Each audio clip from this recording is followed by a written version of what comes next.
What's up, everybody? Welcome to Indie Comics Review. This is the show where every week I review 3 indie comic books. If that's the kind of content that you find interesting, be sure to hit the like button and the subscribe button. Also, if you'd like to support the channel, there's a link below to my Alternative City comic shop where I sell t-shirts, comics, stickers, buttons, and more fun stuff. So let's get started right away with the first book, which is The Sandman Universe, Nightmare Country #1. And that is written by James Tynion IV and is illustrated by Lisandro Esterin. And also there's a 4-page spread that's illustrated by Yannick Paquette, and it is on the DC Black Label. Sometimes nightmares walk the earth. Every night when you sleep, the Lord of Dreams chooses the path you'll follow, into a sylvan Elysium or down the hallways of your darkest fears. And sometimes, if it is Dream's will, those nightmares escape those halls and go out into the world. But it's not a choice he makes lightly. Today, the Corinthian walks the earth again, the most feared of all Dream's nightmares. His ravenous mouths have made him a legend among serial killers. Letting the Corinthian out amongst mortals is the most dangerous thing Dream could possibly do, but he has no choice, because there's another nightmare walking the earth, one that must be hunted, and this monster is one that Dream, Lord of all nightmares, did not make. So I guess I've decided that DC's Black Label comics are indie comics. By that logic, last year's Nice House on the Lake would have been the best indie comic of the year. But going forward, I will look at them as indie comics, even though most of the Black Label books are about Batman. But I digress. In this book, it revolves first around 2 young people who, I don't know if they met in a bar, but they're having a conversation in a bar, and the conversation is about dreams. One of them is a young Pratt art school student named Flynn, and she's talking to this guy that she's, I don't know if she met him at the bar, but they're having this conversation about dreams, and she's telling them about her recurring dreams that she has. Eventually, they do both go home together, and they sleep together. I guess unbeknownst to Flynn, the young man is also having dreams that involve the Corinthian. And Flynn has also, in her artwork, she's incorporated a character. She paints a lot of this character. It looks a lot like the Corinthian. And during the guy's dream, he's confronted by the Corinthian, and he's asked by the Corinthian, like, who is this girl? Who's this person that you met? How does she know about me and all this? And so when they wake up, he goes his way and she goes hers. And we're introduced to probably the biggest thing in this issue is going to be these 2 guys who are Mr. Agony and Mr. Ecstasy. They're just like a bizarro kind of Abbott and Costello who are sadistic and kill people. They're from the dreaming as well. And when I saw how these characters were written, it made me really understand that Tynion gets the dreaming. He understands these characters. He knows the mood of the book, and he is a perfect choice for this series. Now, the character they're talking about in the description, I'm not sure if that's Mr. Agony and Mr. Ecstasy as far as the nightmare that Dream did not make, or is it this other creature that looks kind of like Jabba the Hutt that Flynn sees in her dreams, and she had a glimpse of this creature while at the nightclub the night before.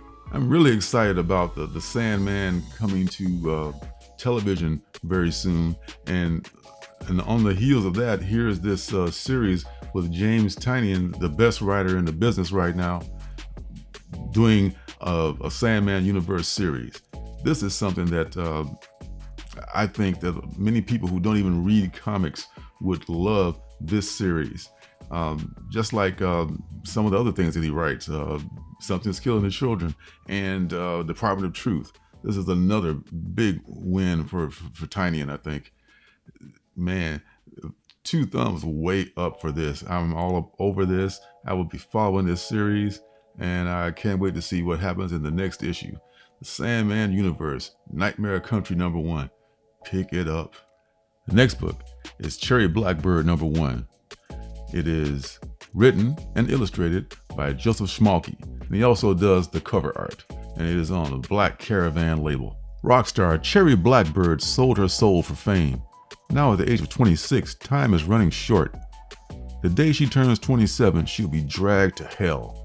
But Cherry is not one to go quietly. The devil tasks her with collecting 7 demonic souls that have escaped from the abyss. If she can do this before her next birthday, she'll be released from her infernal pact and spared eternal damnation. Heaven help anyone who gets in her way. First off, we want to say that this book is definitely adults only. It starts off with the devil literally coming out of this guy's ass. I kid you not. So if you got kids at home, don't leave this one laying around on the coffee table. But after the devil ass birth scene, you check in on Cherry Blackbird, a well-to-do rock and roll guitarist and leader of her band. And they're doing a concert, and Cherry's coming back after the concert, and she's powdering her nose with some kind of substance, and the paparazzi is after her, and she's telling them all fuck off, and typical day in the life of a rock star, right? And she comes home, or she comes back to her dressing room, and waiting for her is the devil, in a different form this time, of a man with rotting flesh covered with flies. And the devil has a proposition for her this time, as I mentioned in the description, that if she can round up these 7 escaped demons and bring them back to hell, then their deal with her for her soul will be off. She won't join the 27 club by being collected and sent to hell. So she's down with this deal. But to do that, she's got to get training from somewhere. So to do that, her girlfriend has an idea. Her girlfriend ran to some guy in the past who was really good with wrangling, I guess, demons and spirits and stuff like that. So off they set to find this guy and hope that he'll at least give her some advice. So she meets this guy, and they get along together, and he starts training her the physical aspects of becoming a demon hunter. And after a while, she becomes good at it. I won't go into more about how the story goes, but this is another winner from Black Caravan Comics. This book's been out for almost a year now. I just happened to discover it at one of my LCSs had a second printing, #1, and a copy of #2 and 3 on the shelves. So I picked it up, and I'm just now getting around to reading it. I'm definitely going to pick up 3 and 4. Number 4 and 5. I'm pretty sure it's a 5-issue limited series. And at some point, the devil's going to go back on his word, and it's going to be some kind of a trick that he double crosses Cherry Blackbird. And I want to see what the consequences of all that is going to be, and if she's able to get these demons back into hell. So it's another good Black Caravan comic. If you're into the dark stuff like that, this is another winner for you. And man, Black Caravan Scout Comics, they win again. They keep cranking out good stuff. Cherry Blackbird #1.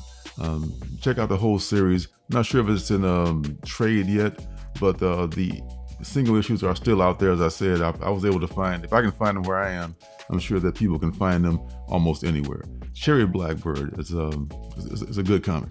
The last book is Fearless Dawn #1. It is written, drawn, and cover art done by Steve Mannion, and it is on Asylum Press. Jet riding good girl Fearless Dawn battles her arch nemesis Helga von Kraus in this miniseries from Steve Mannion. Fearless Dawn infiltrates the vaunted Manitoba sector to discover the secret behind Helga's chemically induced Nazi monsters. Meanwhile, all is not well back at home base when Fearless Dawn's boss discovers our hero has broken probation and flown the coop. One of the funniest things about this book is in the first panel, it begins with 16 years later. And this is I think the first appearance of Fearless Dawn. So I'm wondering 16 years later, then what exactly? But despite little quirks like that, I love this book. I love Fearless Dawn, the character of Fearless Dawn. And this is a book that I could really get into. And thankfully, the good folks Frank Forte and the good folks at Asylum Press sent me practically an entire the history of Fearless Dawn. I've got the first one as well as the number 2 and 2 through 4 in the series as well. This is probably not going to be the last I'm going to do as far as reviews go of Fearless Dawn. I'm doing an Asylum Press review, but also I'm thinking of just doing just a Fearless Dawn review once I finish reading all these books. So Fearless Dawn, she's really got kind of a fantasy adventure romp kind of a feel to it. I think that's a genre I'm going to create just now, is fantasy adventure romp comics.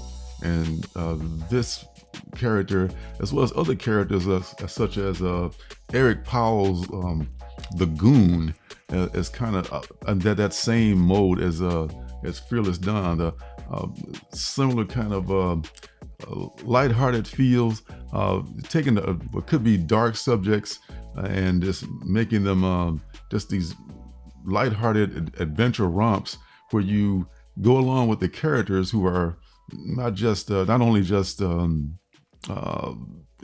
likable or relatable, but they also highlight the artist's skills. And you can see in Mannion's work, he's got excellent line work. And even with this book because some of the later books are in black and white, but that excellent line work remains in all these Fearless Dawn books. There's a scene where she's flying this little funny looking airplane from their headquarters or wherever that is.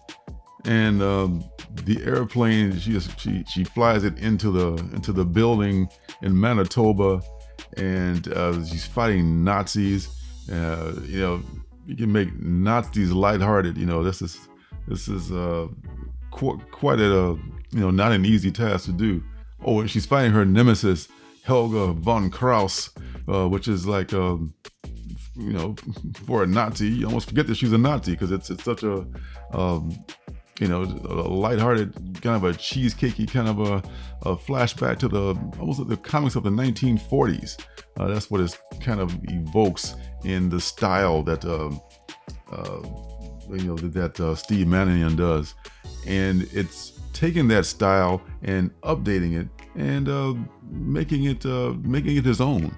It's definitely to me a great use of line work, great use of characters, and telling a story that it's not a super complex story, but it's funny and it's fun to read, and the artwork is great. I really love the art.